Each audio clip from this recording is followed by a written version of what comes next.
Okay, week 2 of the Calculus 10. We're going to ramp up the difficulty a little bit, introduce new things that we didn't see in the first week, and hopefully this is still building up those calculus skills. So we'll just get straight into it. If you want to just pause it here so you can have a go at some of the problems, and then just unpause when you're ready to hear the solutions.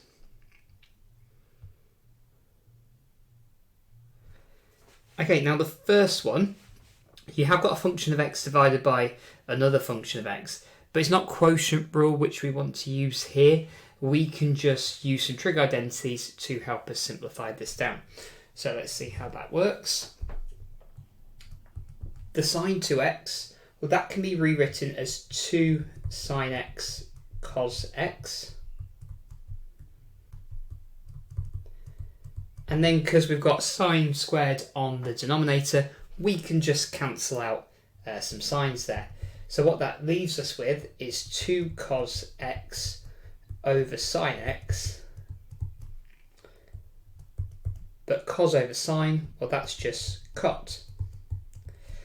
And a tip I often say for when you're doing differentiation or integration is to have the formula booklet open at the page with the differentiation integration section. They are on different pages, but you can flick back and forward.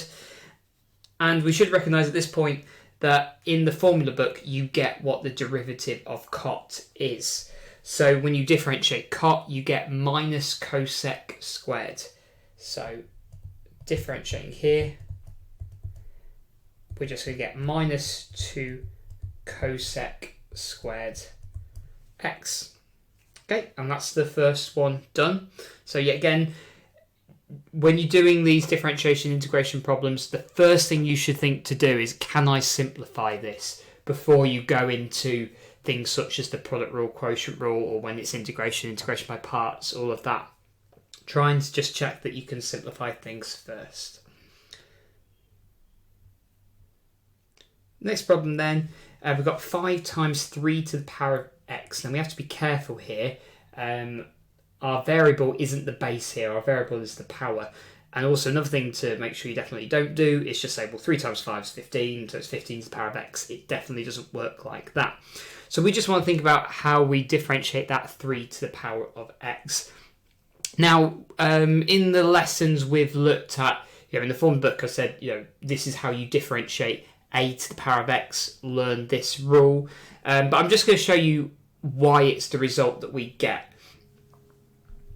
Now, in the formula book, you get given that a to the power of x can be written as e to the power of x ln a. Okay, so e to the power of x natural log of a. So this is just taken from using the formula book here, that you can write 3 to the power of x as e x natural log of 3. Now, when I differentiate e to the power of kx, where k is just your constant, so in this case natural log of 3 is your constant, you just end up multiplying by that value of k, so multiplying by the natural log of 3, and then you just have e to the power of kx. So all I need to do here is multiply the 5 by natural log of 3. So get 5 natural log of 3. And then I'm still multiplying that by e to the power of x natural log 3. But that e to the power of x natural log of 3, well, that's just your 3 to the power of x. Okay, so yet again, in the formula book, you get given that a to the power of x is e to the power of x natural log of a. So I'm just using that, just taking that from the formula book. So these two things are the same. So at the end of this, I can just replace that e to the power of x natural log of 3 back with 3 to the power of x. And that's it, it's differentiated. You could, if you wanted to, rewrite 5 natural log of 3 as natural log of 3 to the power of 5, which is 243, I believe. So you could write it like that as well if you wish. The general rule to remember is that when you differentiate a to the power of x, you get natural log of a times a to the power of x. So you can just remember that rule. But I thought here, just so you weren't sure why that is, or if you've forgotten in the exam, or if you've got like a proof show that question, this is how you can show that proof here. Question 3, we're going to move on to something a little bit different here with some parametric equations here, but I'm still trying to find dy by dx. So the quick way to do this with the parametric equations is we find dy by dt, we find dx by dt, and if we do dy by dt divided by dx by dt, that's going to give us dy by dx. Now you could find the Cartesian equation of this and then do dy by dx, but often that is going to be a much longer way. It's not necessarily a wrong way, and sometimes it will be possible, but often it will be a lot harder and there's a lot more room for error. And when you see how we can just do it the first way I explained, hopefully it seems nice and quick. So we find dx by dt, so I just differentiate x with respect to t, so differentiate t squared, that's 2t, the minus 1, that's just going to go. And dy by dt, we got 3t squared minus 3, so that's our dy by dt. So dy by dx is the result of doing dy by dt divided by dx by dt. You can think of that as if you do dy by dt times by the reciprocal of dx by dt, the dt's are going to cancel, leaving you with the dy by dx. So this just becomes 3t squared minus 3 over 2t, which you could separate that up if you wanted to, but we're not given any sort of requirements here, so I'm just going to leave it like that.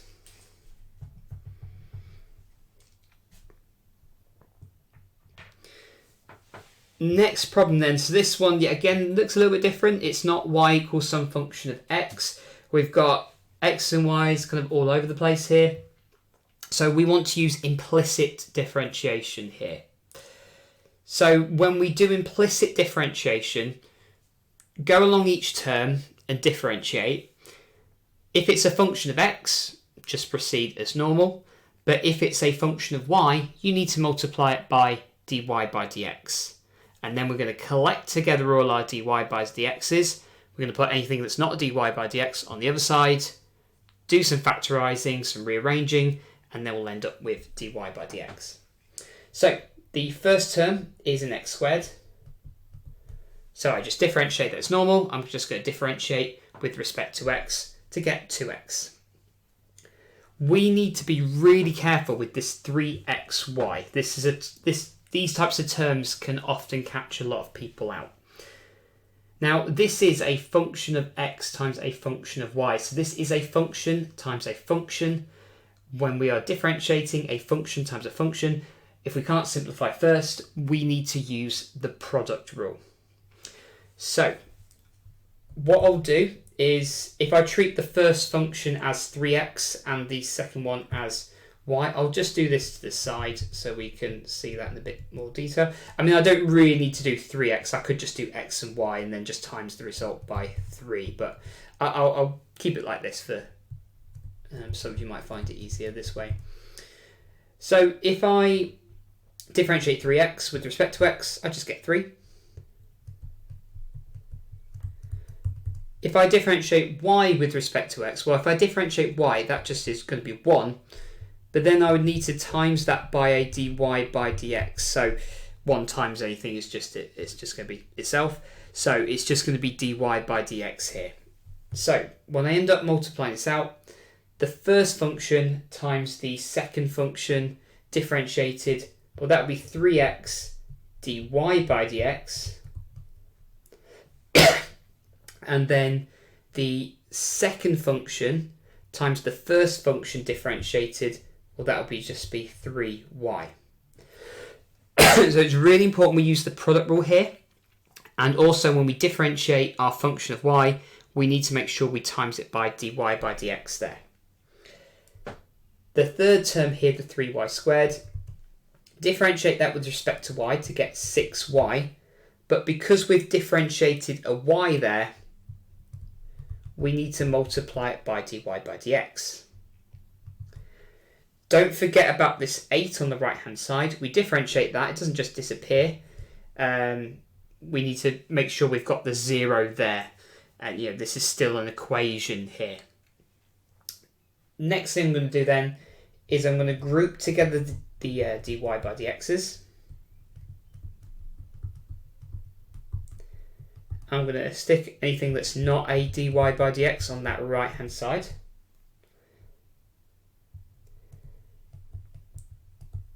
And then because I want dy by dx,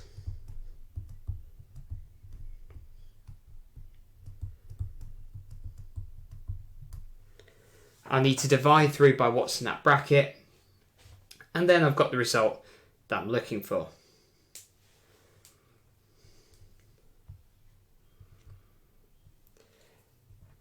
So the last differentiation problem here, I've got y equals cos natural log x. I'm going to do this via the chain rule. The more practice you get, you might kind of know what you're doing without having to do this substitution. But basically, I'm just going to replace what's in the bracket there with a u. So I'm going to make this y equals cos u, where the u is natural log of x. dy by du is just going to be minus, don't forget the minus here, minus sine u. And du by dx, really important result to remember, when we differentiate natural log of x, it becomes 1 over x. Vital result that you need to learn. And then I just multiply the dy by du times the du by dx. The du's cancel, as we recall. So this just becomes 1 over x times that minus sine u. But then you can just pop that substitution back in, and that's it. Okay, so dy by dx is just minus 1 over x sine natural log of x.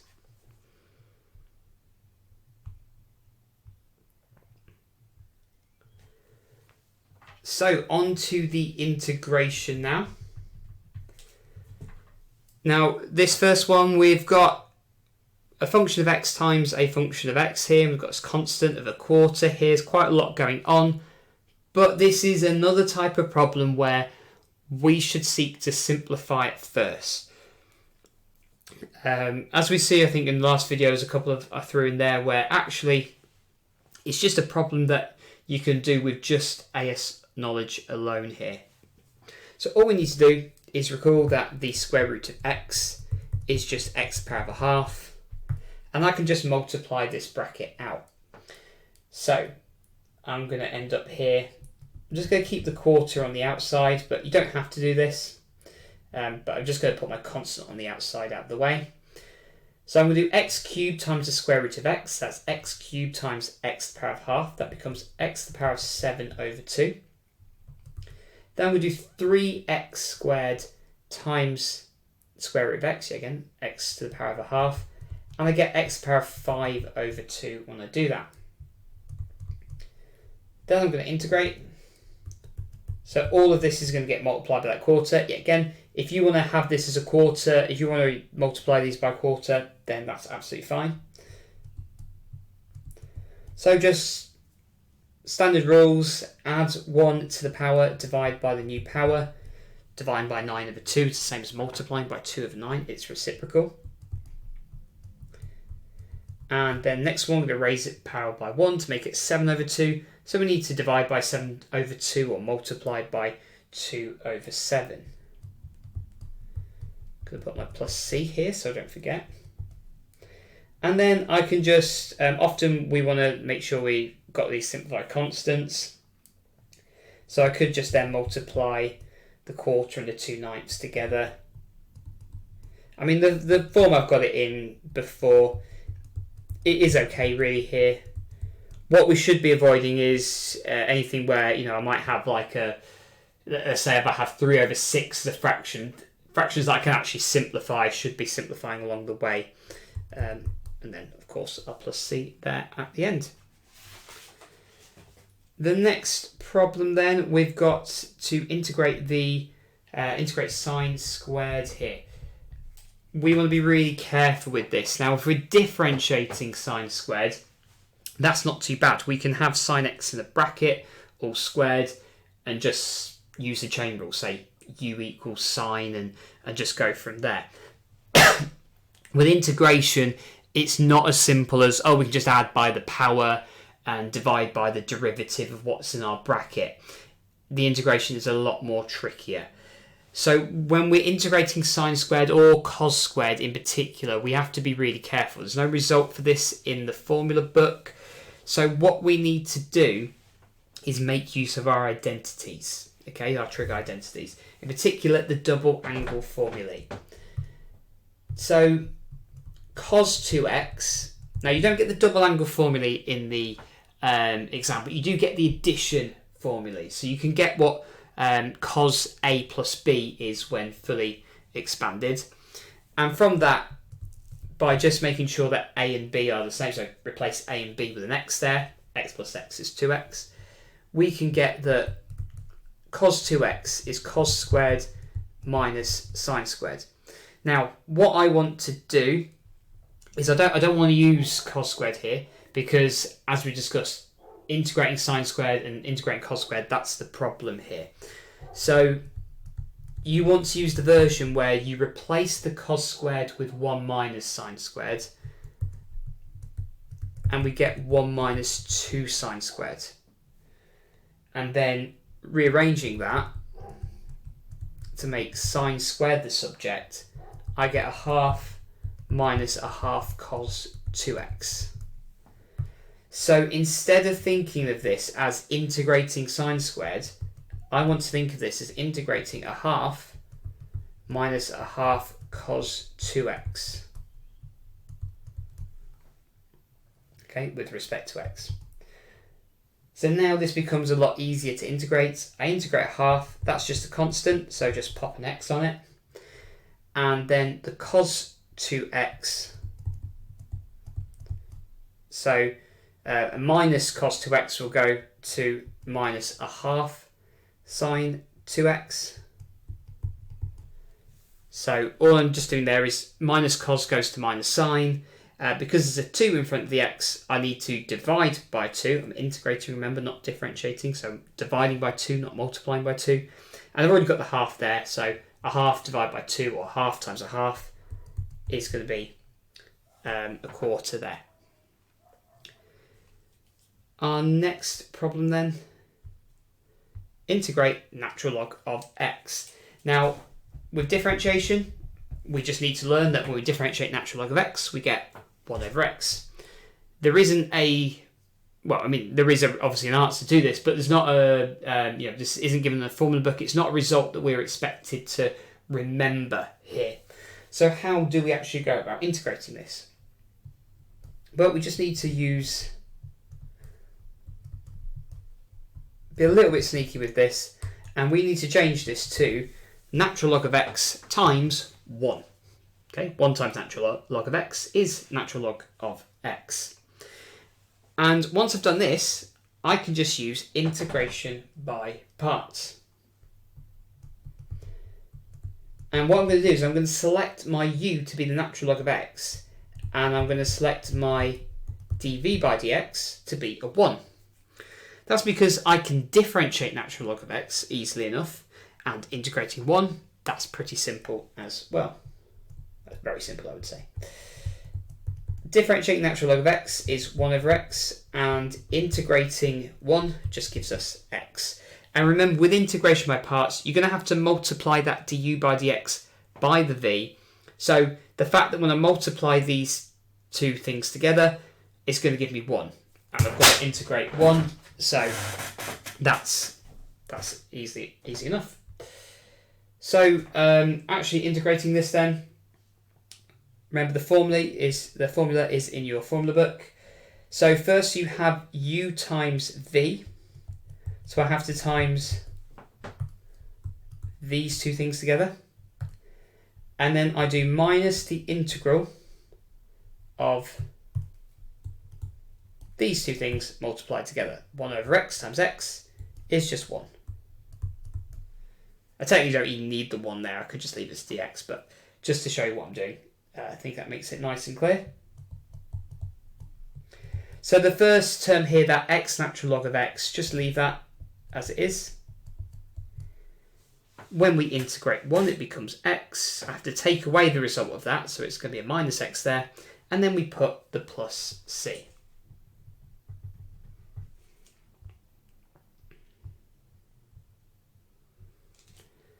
Okay, and then we're going to, this penultimate question, we're going to integrate cosec squared 11x.